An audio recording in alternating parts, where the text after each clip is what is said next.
Hello, and welcome into another episode of Sharing with Curiosity and Encouragement. I am author Stephen Uriest. With me, as always, is my publisher and best friend, Susan Gabriel. Susan, how you doing today? Hi, I'm fine. Steve, how are you? I'm doing wonderful. It's a beautiful Sunday here in Colorado. It's not too hot, not too cold. Um, we finally got the AC going, and I love it at night. It's not so hot anymore. Yeah, yeah. As always, our show is sponsored by Soul Sunshine. Be sure to visit us at soulsunshine.com. Sorry, we were running a little bit late today. We had some technical difficulties, but we got them worked out and figured out. So we have a special guest today. Her name is Jennifer Henry. Um, Truth be told, we don't know a lot about her. She sounds very exciting.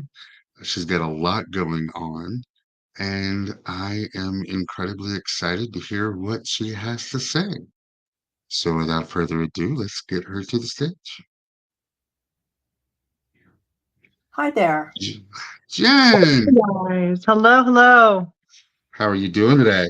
I'm doing great. It's a beautiful day here in Southern California as well. So not we're experiencing June gloom, which I don't mind because by the time it burns off, it's a beautiful like 73, 74. It's just gorgeous today. Nice. Nice, very nice. It's like the perfect temp right there in those 70s, mid 70s to low 80s. Perfect. Mhm. Well, I would go up to like mid 80s Up or to mid 90. 80s is good with me too. Maybe even up to maybe 90, like early 90. just to 90. I'm Yeah, just not a huge fan of the heat. You know, you can always stack more clothes on, but you can only take so many off. And so, yeah, you know, that's true. definitely. Yeah. Exactly, exactly. So, reading your profile says you are a multiple business owner, you're a best-selling author, you're an award-winning speaker, and a lifestyle recovery coach. So, I want you to take as long as you need to describe your multiple businesses. Absolutely. Do you have like, I don't know, a week and a half? How long is this podcast? Because no, you know, it's interesting because they all play a kind of a part in the other. And except for one of my jobs is the social media marketer for my dad's company. And we don't do a lot. We just run Facebook ads for him and stuff. And I'm responsible for that. But that's a piece that I have to be responsible for, that I have to also carry and manage and balance into my life and find space for. And so there's that. I support my dad in his business. He sells custom metal buildings and stuff here in Southern California to, I believe it's California and Arizona. And so I do that sometimes, but most of the time, so for the last 20 years, I have been licensed as a cosmetologist and I have been behind the chair. I have taught, I was an educator, I traveled, I did on-set work, but my love and passion is absolutely behind the chair with my clients one-on-one.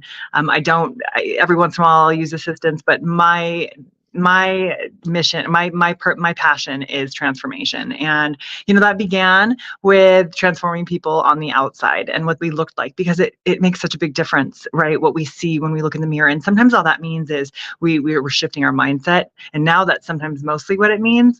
But as I started out as a hairdresser, and that got me through some really rocky times in my life that I can share a little bit about later or in a bit.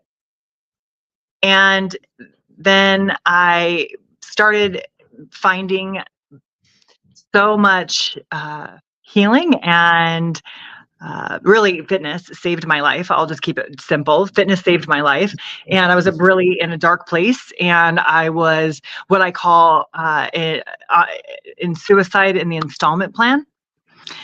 And I know that's a rough word to say, and it's a dangerous word to say on marketing and No, stuff. But no. I mean, that it's just one of those things where you're too kind of scared to live and too scared to die, and you just kind of exist, and you don't really care about yourself. You don't really make yourself or your health or your wellness or your happiness or your success a priority.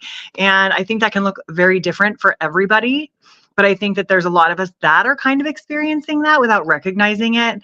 And so, I got into fitness, and I thought that that was going to be the way that I was going to contribute to this wisdom, this knowing, this movement of recognizing how you're not choosing, recognizing how you can choose your life, to take control of your life. And as I stumble my way through this, it's a long story, because it started out with me getting released from prison after a decade of methamphetamine use, IV methamphetamine use, which, heavy drug use, homelessness, in and out of mental hospitals and jail, and eventually 2 terms in prison. And, I had a choice to make. And I think that that's where I realized that what was actually happening was I was just existing according to everybody else. Whatever you needed, I gave. Whoever you wanted me to be, I was. As long as you liked me and you accepted me and I could fit in. And then when I found drugs, it got even worse. And you would think that it made me not care more, but it actually made me not care less about myself and more about making sure everyone else was okay. And I almost lost myself to codependency and drug use. And though I thought fitness was the way to help carry that message, and it absolutely is a piece of it, I realized that as a coach, I could do so much more, because it was such a bigger spectrum as a life coach. And then I realized I'm not just a life coach, I'm a lifestyle recovery coach, because I help people with chronic habits and chronic lifestyle choices that have stemmed from something. And you're not just choosing to eat the whole bag of cookies because you want to put on 20 pounds. Like, you're not doing these things consciously to hurt yourself. I truly believe that we all have the best of intentions, and that when we're not connected and we're doing things mindlessly, that we're not going to be able to show up for ourselves first in order to show up for others better. And so I have a lot of clients now that I do, I work with a lot of industry, the mental health industry, like nurses, caregivers, people who are in the serving industry. And it's interesting how I see myself in them on a different level, in a more of a professional scale, where they're not on the streets using drugs or slamming methamphetamine or ending up in prison or leaving and destroying their homes. They're just destroying themselves. And so now I get to share that message as a best-selling author, as an award-winning speaker, as someone who's putting my message out there. And that's why I do these podcasts. That's why anyone who is like, hey, I need a guest, I'm like, what's up? Let's chat. That's how we met. You were like, hey, I need a last-minute guest. I'm like, I'm your girl. I work all day, but I'm going to squeeze you in, because this is how important it is for me to get my message out. Because the truth is we're all in some way not showing up for ourselves the way maybe our best self, our highest self, or that part of God inside of us, whatever our spiritual beliefs are, right? We may disagree on what it's called, but none of us disagree that there is a piece of us that knows what's best, that is of God, that has this all-knowing wisdom of what it is that we're supposed to be and meant to be experiencing in this life. And it's not according to anyone else. And when we can get really clear on what that is, and then get so confident and comfortable in that we can walk through this life standing tall, not afraid to be the tall poppy. An old saying, if you're the tall poppy, you get cut first. And absolutely not. Stand tall, shine bright, and really, make yourself capable, right? Develop the capability and the resilience to hold that space for your authentic self, who you truly are, who you're truly meant to be, with the message that you're meant to carry, without apology and without guilt or shame. And so I'm on a mission. And so that's what I do. That's why I'm here. And I'm grateful to be able to share that with you. Wow. I wasn't expecting that. And I want to applaud you. It takes a lot to open up and be honest and truthful about life and your past. And we've all been at that rock bottom where we've thought about ending it all. Nothing else matters. Not finding that shine or that light to be able to make it to that next stage or make it through the progress. So thank you for being vulnerable with us like that. If you haven't heard it, and I know we just met, but I'm very proud of you for overcoming that. That is a lot to overcome, a lot to intake, a lot for the body mentally, physically, emotionally to actually get over. And now you're over it and you're shining, and that is fantastic. Was there any particular incident that happened that caused you to kind of like wake up and realize that you were going the wrong direction? Was there, or a person or anything like that? Yeah. So I knew that I wasn't okay, but I didn't know how not okay I was. The crazies don't really know we're crazy until we come to this realization. We have these moments, right? Some people call it a spiritual awakening or an aha Yeah. moment, or these just kind of life-changing moments. And I did get to I've experienced a few of those, and they continue to happen, where there are these moments where there's absolutely no denying that there's something bigger here, right? Like we are just a part of something. And when we're paying attention and we're not playing up to par or in our role appropriately, there are going to be things that knock us down to make sure that we recognize, no, you're hitting a wall. This is not where you go, right? And so when we're paying attention, those things, now I'm like, oh, obviously, right? This horrible experience was all because I'm not supposed to do this, right? Or this is what I was supposed to learn. But at the time when you're just learning to put these pieces together, you're completely lost and you're just pissed off.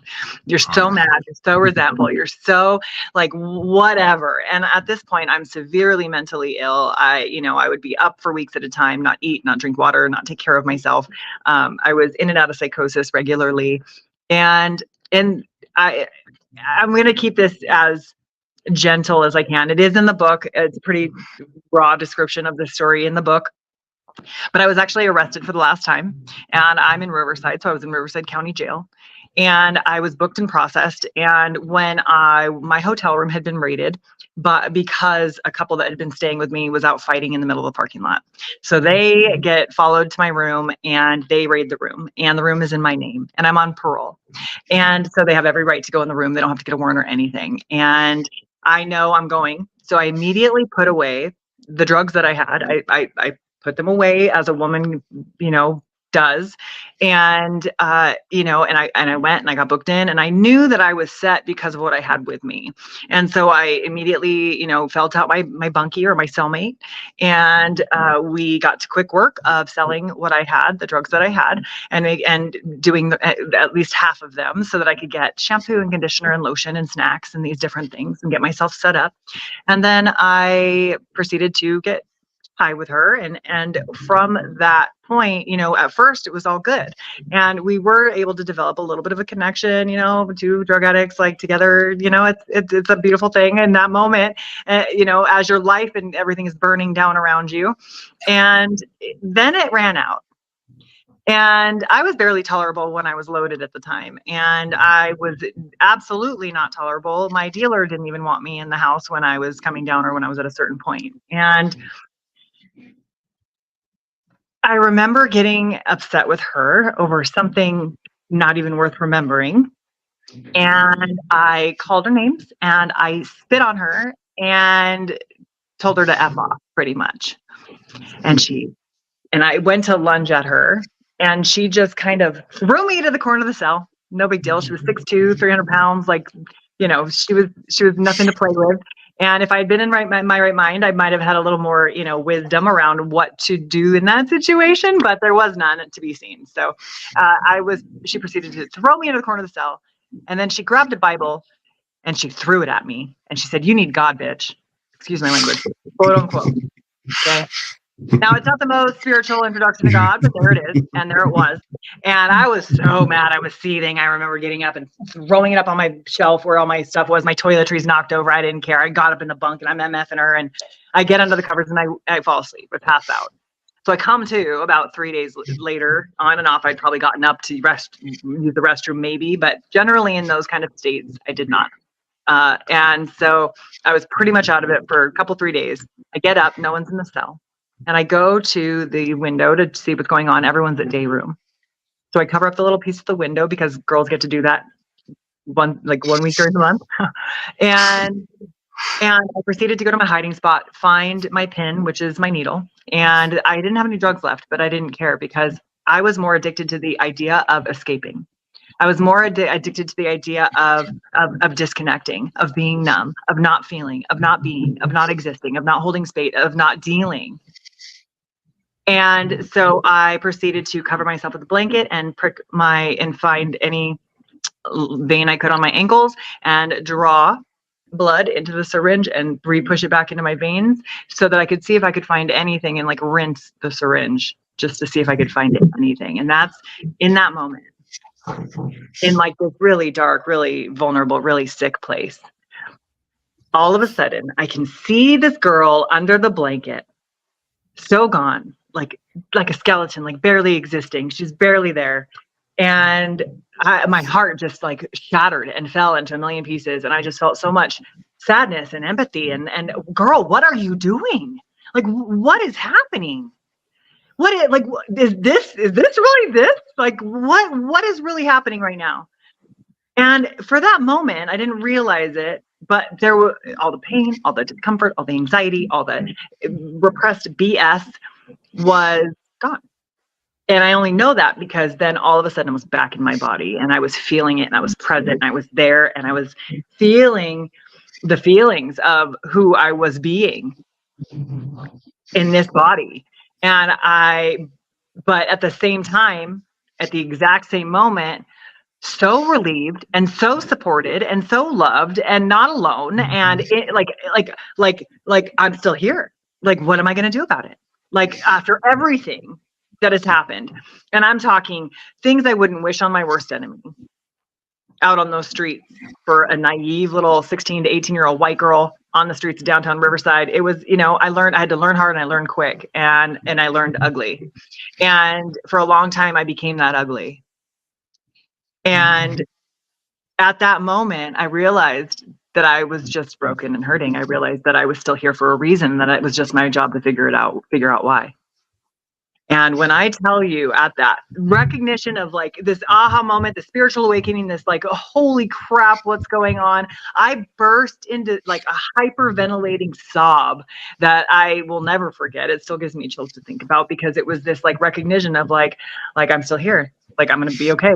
Like you get to choose, but like, we're going to do this. And so while I would love to say that everything was great from that point and I got clean, like I stayed clean and like I worked a great program and everything, that would be a lie, but the seed was planted and I knew that there was something else. I knew that I was meant for something else. And, there was a moment that I was lost in the system while I was in prison. There was 3 months that were unaccounted for.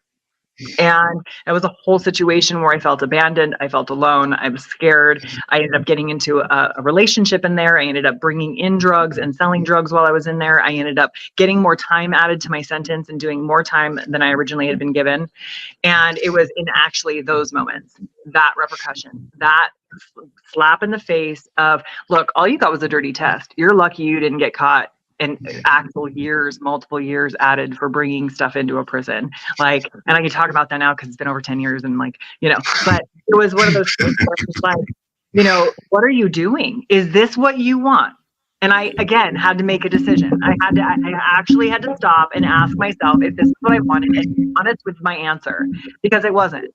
And I didn't want it to be a revolving door. I'd already gone to prison once and I was worse when I came out than when I went in.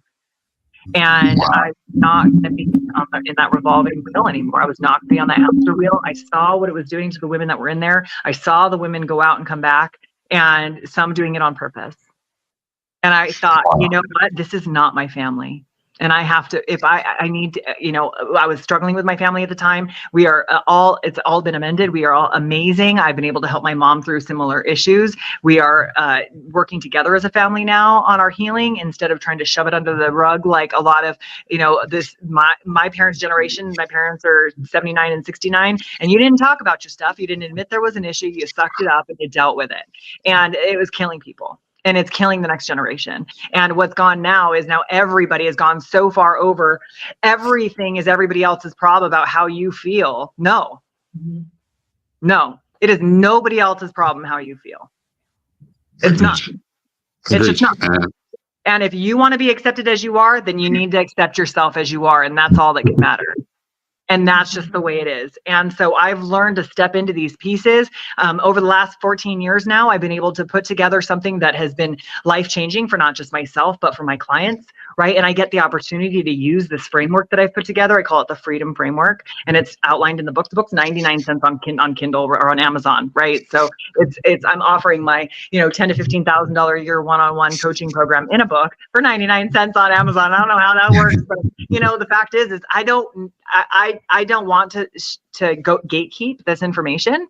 And if it's something that people can benefit from, like I have information all over my stuff of what that is and what that looks like. But it's like, there are certain things that we can do to experience emotional, mental, physical, spiritual freedom, right? There are things that we feel like we're locked into this experience and we're locked into this way of being, that there is a way out. And I needed people to know that. And when I talk about recovery, like I'm working on a program right now, like reframing recovery, because I'm not talking about drugs and alcohol. I am talking about lifestyle choices. I'm talking about codependency. I'm talking about perfectionism. I'm talking about procrastination. I'm talking about self-judgment, self-worth. I'm talking about, or lack thereof, right? I'm talking about the things that, the way that we are being, because the drugs and the alcohol weren't my problem. Not being able to be okay in my own skin was my problem.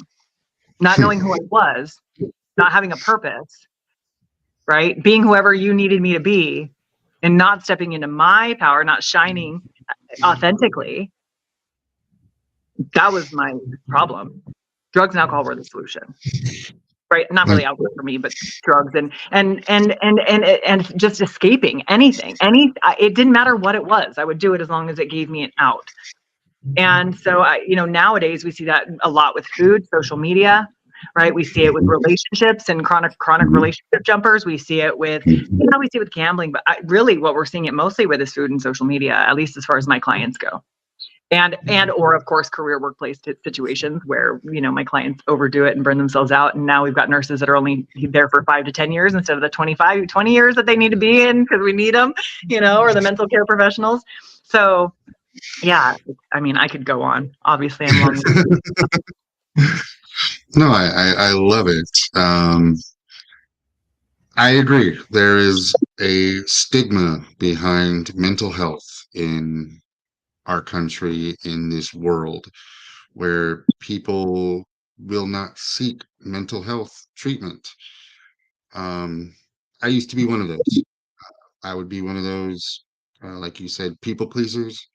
And it took a very severe depression, a loss of my father, a loss of my mother, and a loss of my marriage that put me down rock bottom.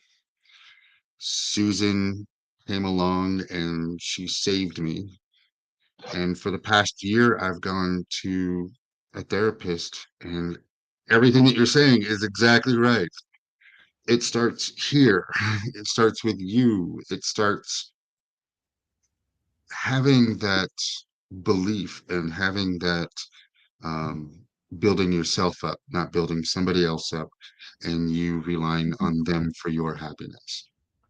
People tend to forget that. And a lot of times, what you said with social media, people are just looking for attention. They're looking for validation. They're looking for anybody. It doesn't matter who it is, as long as they say what they want to hear, they're going to gravitate towards that. It's really unfortunate, to be honest with you, because it's such a beautiful, social media can be such a beautiful thing. And I derive so much joy and appreciation for what is actually happening in the world because of the way that I've worked my algorithm. And now my YouTube is a little bit to be desired. On my main page, I have a tendency to love watching Karens get arrested. Like, that's my thing. I don't know what's going on with me, but that's my thing right now. I just love it. It's so, I'm just like, yeah, get her, and it's horrible and I don't promote it, but I'm just saying, like, I do have my, stuff that's probably not as healthy to be watching that kind of stuff as it could be. But, I think that, unfortunately, because of the disconnection, right? I truly believe that we are chronically disconnected as a society. And I'm not talking about from each other. I'm talking about from ourselves. And COVID proved that. People were losing their minds because they didn't know how to be alone in their own house. Right. losing their minds. We were literally losing people every single day to suicide because they did not know how to be Yeah. okay in their own skin. And Yeah. without, all they had was social media. And so that's when that blew up, and influence became 10 times what they were becoming, because people were seeking something outside of themselves so strongly. So it's, horribly, like it was, we were trying to escape ourselves. And I personally, I mean, I know I speak for myself, and I also am someone who lost family members to this, and it was not a good time, but I did not mind it. I didn't mind the traffic. I didn't mind being home and having to be home. Like, I was like, really? Like, because I get to be home. Like, I'm home. Like, I mean, I was in prison for 3 years on and off. Like, this is chill. You guys got Uber Eats. You guys can still go to the grocery store if you Yeah. want. Like, you go to the park. Like, there's stuff like, really? Like, you guys are mad about this? But I Yeah.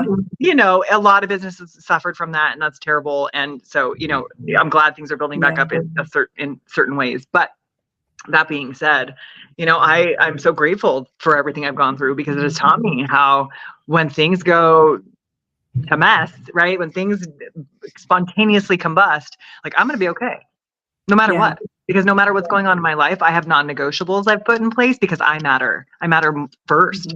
Other people matter to me so much that I'm willing to put myself first so that I can be there for them.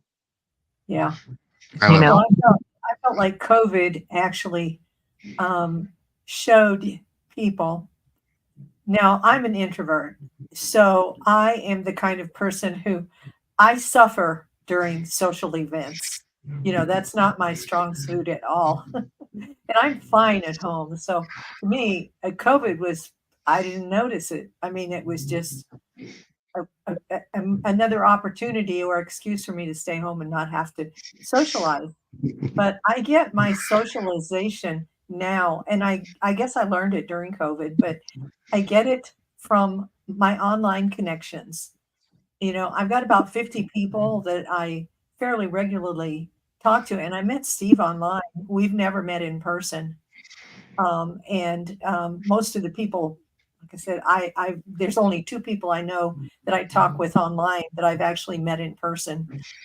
All the others are, all just connections with video calls or, chat messages and things like that. So, I think people can learn to deal with whatever they are going through.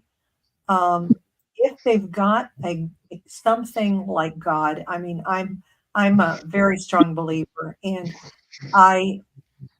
if without God, I would just be completely lost, because I'm not strong in myself, and I've found that out when I was younger, and I also was suicidal and depressed a lot.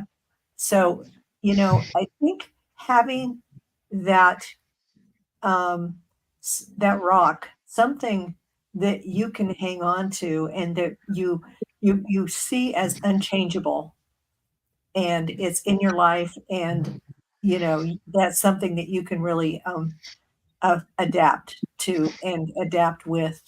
I think that's so important.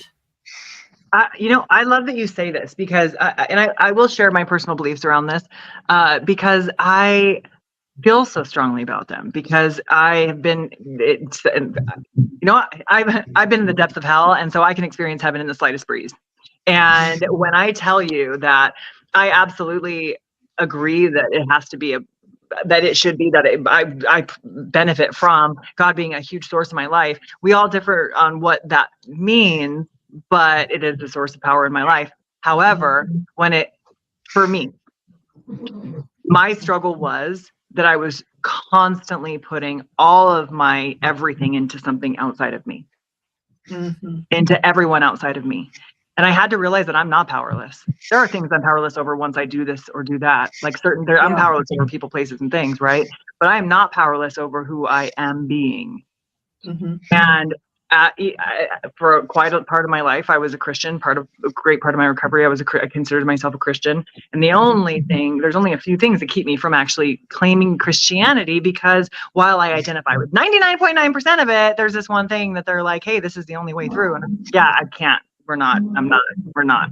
So for me, when I think about that power, the power of God. I also remember learning about the fact that that power is inside of me, that is what connects us, that I don't exist without it. And Right. so I'm not weak. And he is inside of me. This energy, this power, this creator is inside of me, and I am part of him. And so I am all powerful as a result of that. And if I'm disconnected from that, then yeah, absolutely, I'm in the abyss. I have no idea, I'm flailing.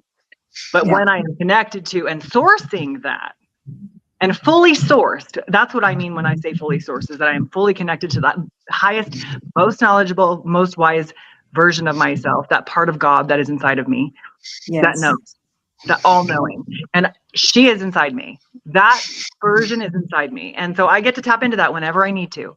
And I use all of the elements to do that. So, you know, call it what you want to call it. Some people call it Buddhism. Some people call it witchcraft. I don't label it. It is energy to me. And that energy is power. And when I focus that energy that cannot be created or destroyed, only harnessed or dispersed, right? When I can focus that energy on who I am being, on how I am serving, on how I am showing up in the world, on the way that I take care of this body, on the way that I take care of those I love, and the way that I show up and hold space for them as well, the way I get to walk as an example, you know, that, you know, you can call me whatever you want to call me, but that is, you know, as far as I'm concerned, my purpose. It's amazing that you said that, because that's exactly what I say. E equals MC squared. Energy cannot be created nor destroyed. It can only go with other energy. And in my darkest time, I was an atheist. I didn't believe in God. I didn't believe in higher power. I believed in energy. In hitting rock bottom, with Susan and everything, brought me back to God. And we're all on our own spiritual quest. We don't have the same journey. We don't have the same, you know, XYZ equals ABC. Um, we're discovering it the way we need to discover it. And hearing you say exactly that was exactly for me the same thing. And I agree with you. There's a lot of things that I don't agree with in religion, and it's all religions. It's that I have difficulty with. But believing in God and having that source and being able to feel that energy and being able to draw on that and being able to feel it has been absolutely fantastic on things. Um, I had a question for you that I didn't think about before the show here. How long have you been sober? Well, that's interesting, right? And as I said, my journey with recovery is something different than what you would find in like maybe the anonymous programs. Not because, of course, I have steps as well, right, in my program, and I encourage people to work an anonymous program if that is what they're searching for. If they like that dynamic, if they need the community support, please get yourself community support. Please if you want to sponsor, get a sponsor. I'm not going to do this for free, so get a sponsor, you know, and a sponsor is someone who walks you through the 12 steps of the anonymous program. Now, I'm a member of Codependence Anonymous, have been. I don't really go to meetings anymore, but if I identify as something, it's codependent more than it is anything else anymore. And so now I'm in recovery from codependency, just as I'm in recovery from an unhealthy lifestyle. And so I'm not clean and sober. Right? I do drink and I do partake. I do use THC medicinally. I absolutely do, but I don't take all the medications that the doctors want to prescribe me, which are many, which is a whole story for another day of when I was in, long story short, while I was fighting my case in jail because of that episode that I had, I was like, dude, I gotta fight for help. I need help. I need coping skills. I need support. I need recovery. I need real tools I can use so that I can be, active in my recovery and I can do this thing this time, because I had 4 years clean and sober at one point in the rooms of NA and AA. And it was great as long as I was doing everything they were telling me. But what was this codependent doing? Everything they told me to do and having no idea why, just following direction, being told, if you don't do it, you're going to die. Okay, great. Then I'll do it. Whatever you say. I was being of service. I had 3 meetings I was committed to, and I was at meetings 4 or 5 days a week. I was doing all the steps. I went through my steps multiple times with a couple different sponsors. I had sponsees. I was really working the program. And then when shit hit the fan, when stuff got crazy and life happened, and the ex, cheated, got someone else pregnant, the whole thing, I fell apart. He relapsed. I lasted through his relapse, but that whole thing, I was like, okay, I'm out. I can't do this. I know how to not feel because I can't feel this. And I went back out. And no amount of service was going to get me to stay sober at that point. And when I went through the second time, and I'm in rehab now after prison, I fought for a rehab. They didn't want to give it to me. They gave it to me. So I was in 6 months of inpatient treatment post-release. And I was on 7 different psych meds, from mood stabilizers to anti-anxiety to antidepressants. And when I would miss a dose, I was detoxing. My body was going through withdrawals. And I was like, I can't do this anymore. Not only did I didn't get clean, or I didn't get, I'm not in recovery to feel like this, but they're asking me to feel all these feelings in class and in program. And I'm like, I don't know what you're talking about. Like, I don't know what I want. I don't know how I feel. Like, you realize that I have been numbing either by my hand or your hand since I've been 13, right? So I'm 25, 26 now. And I'm telling you, I don't know the difference between anger, resentment, sadness, fear. I don't know. I just know I'm uncomfortable. That's what I feel, uncomfortable. And I knew the fact was that these meds were keeping me numb. These meds were not allowing me to process or to feel feelings or to even really think straight thoughts.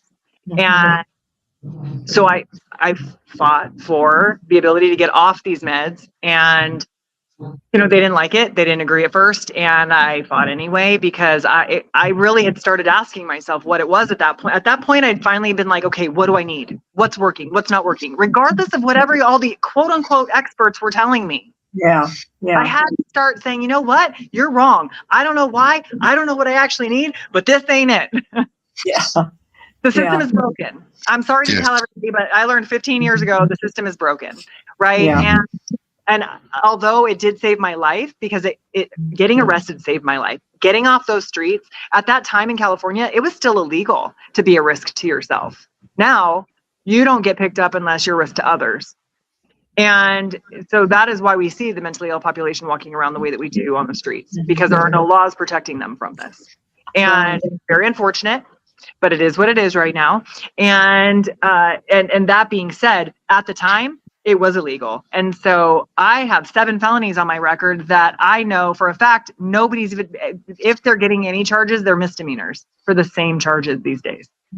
And so I'm grateful that I had to do prison time. I'm grateful that I had consequences to my action, because I promote consequences now. I'm not a mother myself, but I'm an auntie, and everyone knows that if they act up, mom's going to call Auntie Jen, and the kids do not want that, because they know I do not play, and they love me for it. They love me for it. And I realized it's the same with my clients. I don't have a lot of clients that are really need that soft-spoken guidance and support. My clients know I'm going to cuss them out. My clients know I'm going to call them out. My clients know that they're not going to pull anything on me. They hire me because I pull their covers. They hire me because I call BS on them and because I hold them accountable. That is the only reason my clients hire me. Because honestly, if you can go off and do this program on your own, go do it. Take it. Read the book. Change your life. I love it. I'm here for it. Do it. When I finally got off those meds, right? All that stuff that I'd been numbing for the last 10, 15 years came flooding to the surface, and I had to learn how to deal. And that's when fitness came in, because there was this old treadmill in the rec room where we would all hang out after programming. And girls are, they're watching their shows and they're writing their letters and they're making their phone calls on the landline with the cord, right? And payphone actually in the rec room. And and there was this old treadmill I'd never really noticed, but I was coming out of my skin, and my energy, I had all this nervous, frenetic, chaotic energy. And I just was like, if I don't do something, I'm going to run out those doors. And at the time I was still technically a ward of the state. So I went and I started pushing the buttons on the treadmill and it started moving, and then it started moving. I got it to go faster, and then it started to smell like burnt rubber, and then it started to screech like someone was trying to kill a cat. And next thing you know, I've got all these women who just got out of prison really mad at me, not happy with me at all, telling me about myself. And I had to fight to stay on that treadmill. And I fought to stay on that treadmill until I left. Every single day after programming, I got on that and I moved my body and I got rid of all that crazy, right? And then I got home and I started running. And then I realized that like I was starving all the time because I was running 7 to 10 miles a day, that this was not sustainable, that my body was deteriorating. And I started lifting weights. And then I started learning how to feed my body for lifting weights and for athletic performance, so that I was getting what I needed so my body could show up for me. And then the next thing you know, people that I got out with are dropping like flies. People are going back to prison. People are dying. And I'm still here living the best life and getting better every day. And then, next thing you know, I start competing. Like, that's a whole, again, another story for another day. That really is. But, like anything else with good, OCD or addiction tendencies, I went full out all of a sudden. Now I'm competing. I competed 15 times in 6 years and was weighing every ounce of food I ate and went to all the way to the other side of the spectrum in the extreme.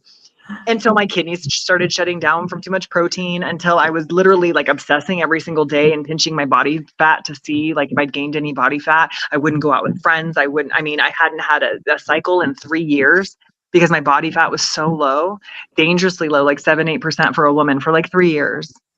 And I was standing on stage one day and I saw this woman in front of me, and she was probably only in like her maybe 40s, but her skin was gaunt and like loose and baggy because she had and all over her body because she had gone through the bulking up and dieting down so many times.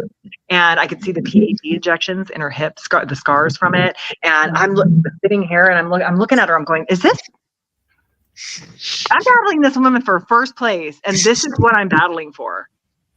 And I was just like, I'm done. This isn't it. Like, I don't want to do this anymore. And I went off the deep end. Of course, my depression came back. I stopped moving, stopped eating clean, started eating crap, put on 20 pounds. And that's when, of course, Facebook knew, because Facebook always knows what we need. And so it sent me a Facebook ad for the Health Coach Institute. And so that was back in the end of 2017. And it saved me, because I don't know where I would have gone. And that was one of those moments where I was like, this isn't it. I got to change everything, rebirth moment. And I realized, this is about finding balance. This is about being accountable to who I'm showing up as, and not all of a sudden I had become what all of these fitness people wanted me to be. And I stopped.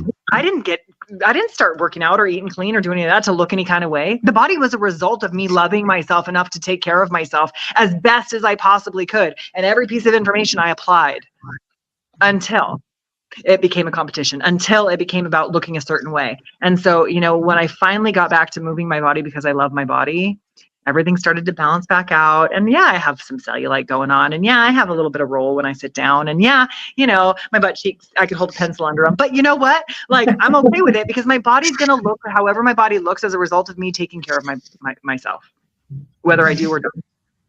And that's okay. Doesn't mean I get to get mad at it for whatever it looks like.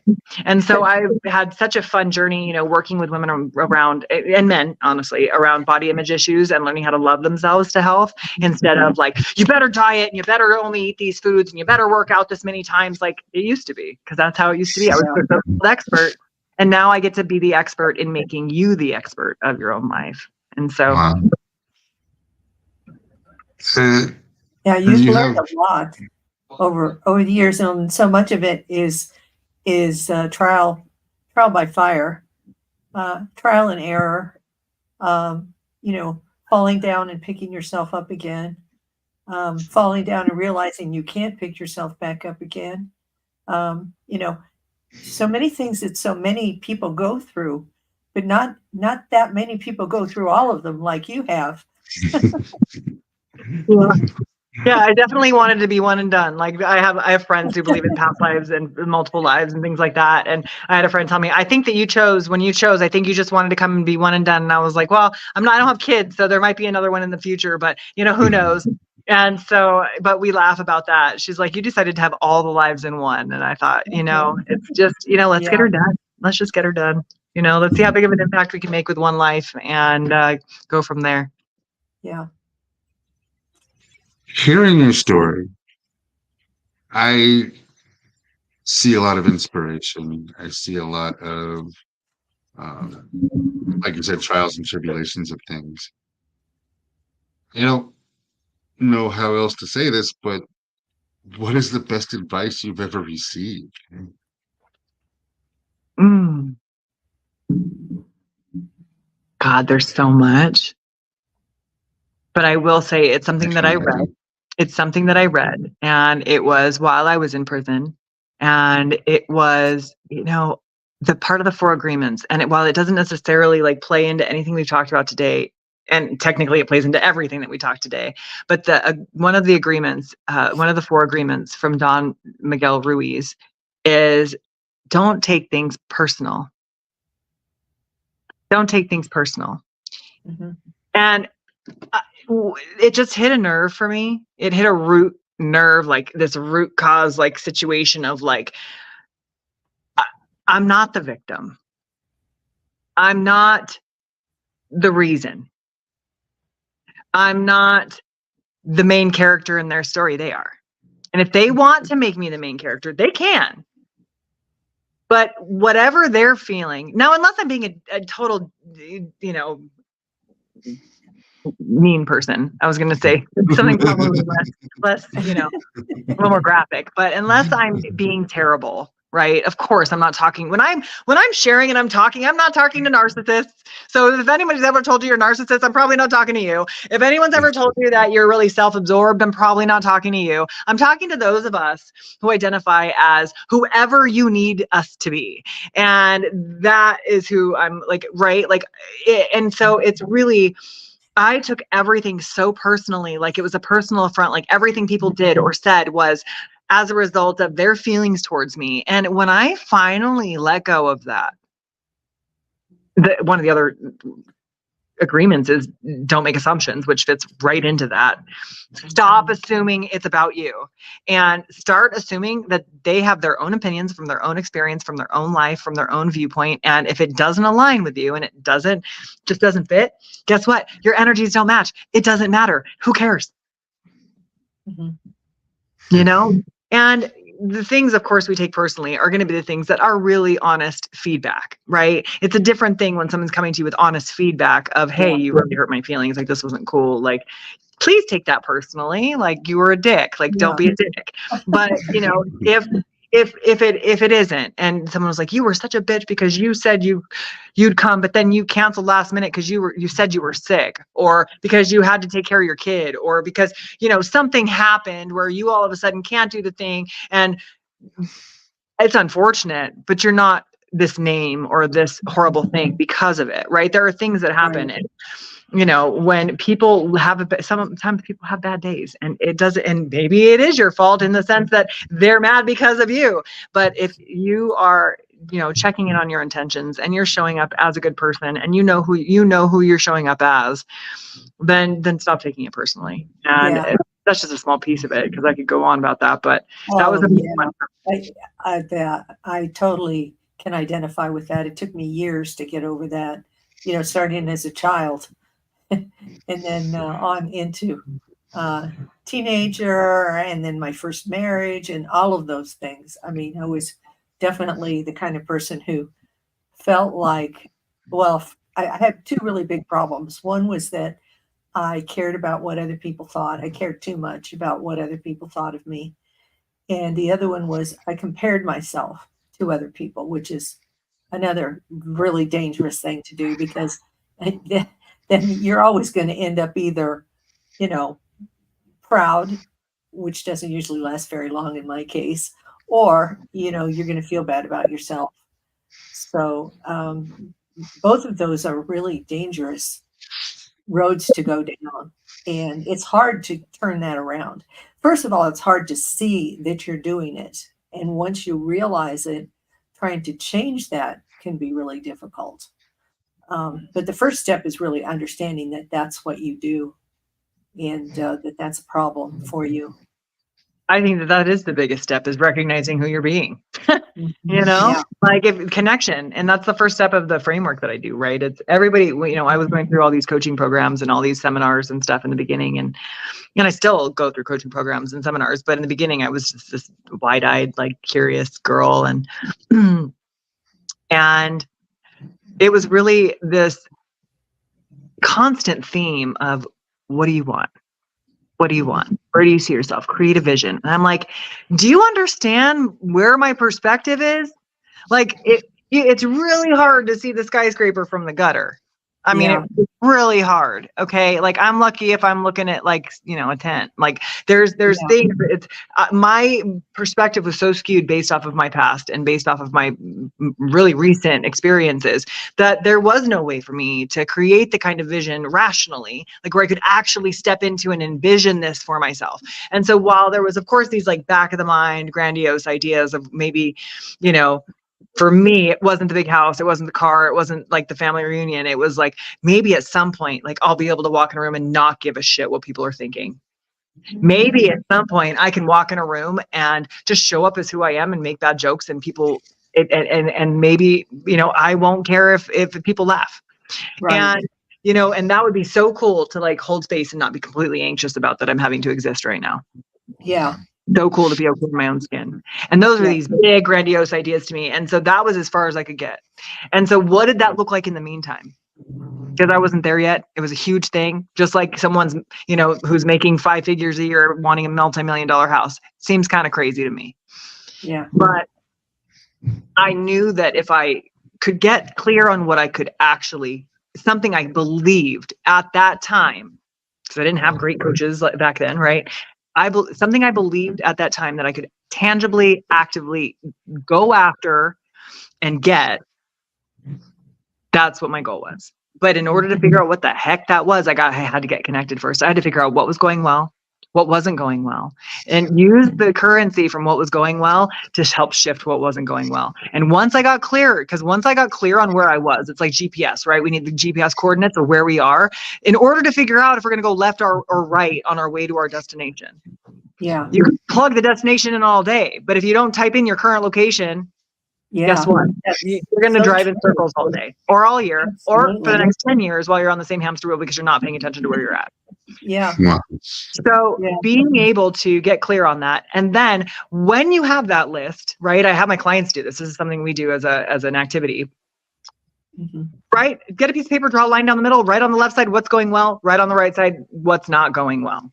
Yeah. And on the left side, as you're writing, the list is going to be, what's going on with your health?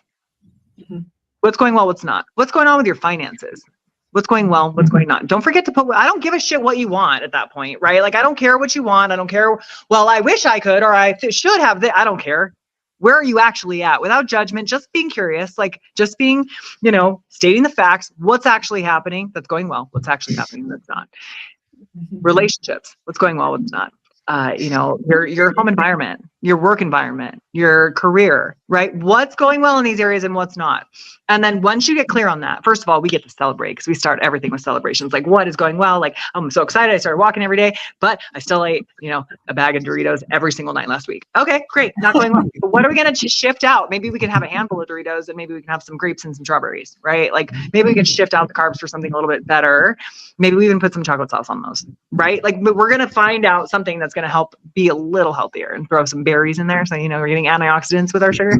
So, we get to play when we're paying attention to what's actually happening, and we can set these little goals that like we could actually see and actually step up into and do, opposed to me spending the hours that I used to spend sitting there typing out how many calories a client should have based on their weight, height, age, activity level, how many carbs, protein, fat, sugar, fiber, and making sure all the foods were like a decent meal and balanced weights, and to hand you that for you to not eat it.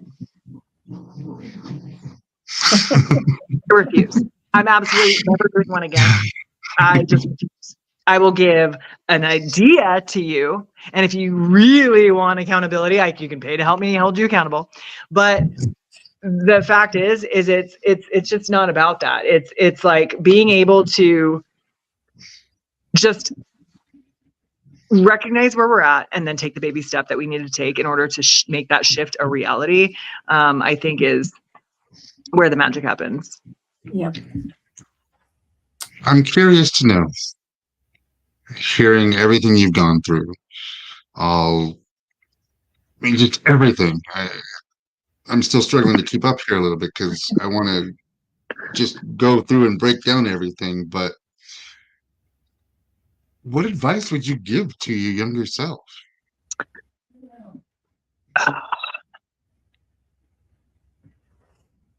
It's long answers, but it's so deep. Like, these are such deep questions in reality to me, because I had a hard time building a relationship with my younger self, but I've done that.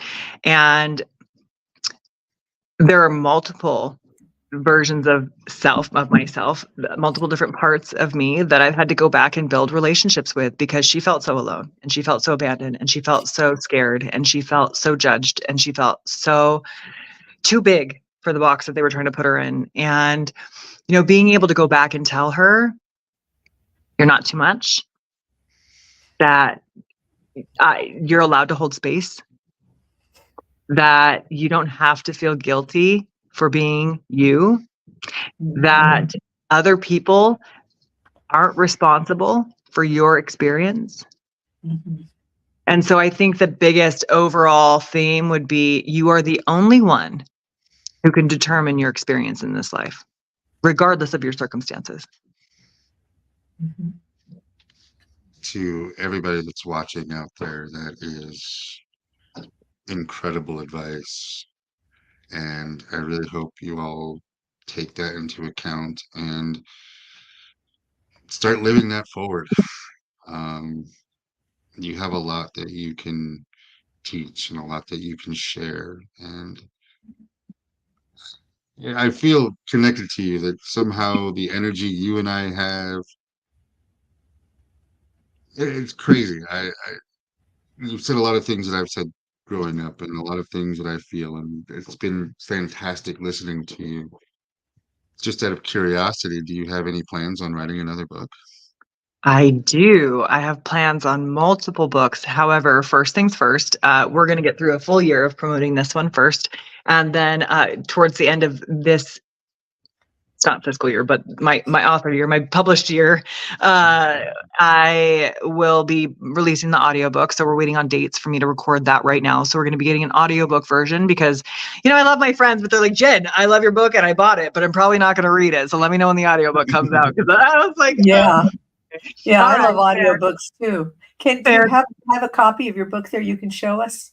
Voila, I've done enough of these to know that I can see candy. So yeah, my little brunette face right there they decided to use with the eyebrow and all the stuff. So yeah, so that's my face. But it's called Resilience, a Different Kind of Strong. And so it is at anywhere you can buy books online. It is a traditionally published book. And so it's by Muse Literary. And yeah, it's available hardcover, softcover, and Kindle version on Amazon, Barnes and Nobles, and like I said, anywhere that you can order books online. And it's doing well. I'm happy about it. One thing I will share is that we actually are starting to launch tomorrow again for the round 4 of, I have what's called the Resilience Book Challenge. And so it's 28 days. We meet in the Facebook group, not live, but post in the Facebook group. What we're doing is, let me back up. So for the 28-day Resilience Book Challenge, we are reading the book together. We're reading a chapter a day. We have a kickoff party before day 1. We have a after party day after the last day. And there are prizes, giveaways of up to $3,500 for the grand prize, and multiple $350 prizes and memberships available to anyone who goes through the entire book challenge and shows up for the aha moments every single day.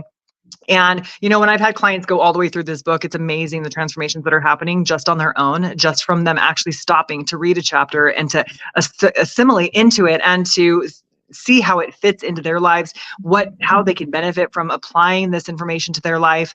And the transformations have been amazing. And I'm so grateful to be able to do this on such a cheap level, because the book challenge is free. There is an upgrade option if you want more support. The upgrade we meet once a week instead for accountability. And you also get the audio version because I recorded it myself. Every single day you get an audio recorded version of each chapter. But, it's so fun being able to read these aha moments and these insights every single day of people that are, how it's applying and showing up in their lives, and super grateful for that. So we're having so much fun. This is the 4th time we've run it since we started it, and it just keeps getting better. So I'm excited to be able to start including the audiobook in that when we do this challenge. So yeah, unleashingresilience.com is where all the up-to-date stuff is. I don't think she's updated it quite yet. I think it's happening tomorrow morning. But yeah, unleashingresilience.com is, you can find my book. You can find the links to that. You can find the links to the next book challenge as of tomorrow. So very nice. That's We will great. be sure to put that into our post as well. So Yeah. share anything that you have that you want to get out there, and we'll put it on our social media pages as well. But is there anything else you wish to share with our viewers about how they can get in contact with you, find out more about your books, and get educated on upcoming releases? Yeah, absolutely. For any inquiries, for any podcast speaking, anything like that, if you want me to come in your group, just email me directly at missjennhenry.com. That's MISSJENNHENRY @gmail.com. Or message me through any of the socials. So Unleashing Resilience is the same on there's a private Facebook group where the challenge is hosted. There is Instagram, and I believe that's the website. So that's where you can find me. So unleashingresilience.com or on most of the socials. Perfect. Well, I want to thank you so much for coming on to our show today. Thank you for spending your Sunday with us. Your story is absolutely extraordinary. I know we can talk for another 45 minutes to another 2 hours. You just have that energy that want to know more.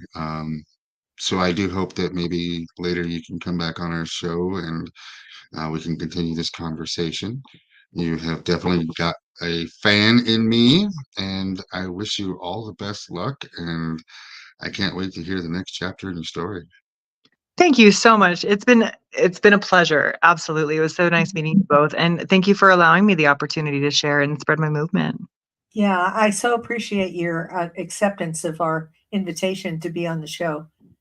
Because, we wouldn't have learned all of this interesting information unless you'd come. So we're going to, definitely share it with other people and make sure it gets out there.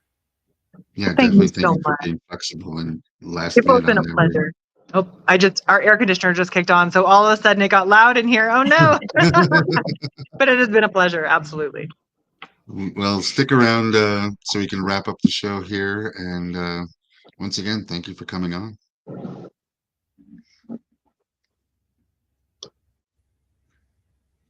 Wow. Wow. Wow. That was something else. That was great. That was. I did not expect any of that. Of course, I didn't know anything about her, but I didn't either. I wanted to go in completely blind, and it was so worth it. She has amazing energy. She has an amazing story. Resilience. I think that's a perfect name for her book there. And oh yeah, man, I can't wait for the next chapter of her book and her life and hearing all that. It's just so wonderful to see someone like that find their purpose, especially after having gone through something that so many people would just have collapsed under all of those circumstances. But now here she is, just thriving and helping other people to thrive. Well, I agree. Well, I want to thank everybody for spending your Sunday with us again. Thank you for watching. This will be on YouTube, Apple Podcasts, and as always, the sponsor of our show is Soul Sunshine. Have a great week, everybody, and we will see you next Sunday. Yep. Ever dreamed of seeing your name on the cover of a book? As a book publisher, we understand the challenges of self-publishing. If you're lost in the process, wondering about illustrators, book coaches, or formatting issues, worry not. At Soul Sunshine, we're here to guide you. Let's turn your dream into reality. Contact us to get started.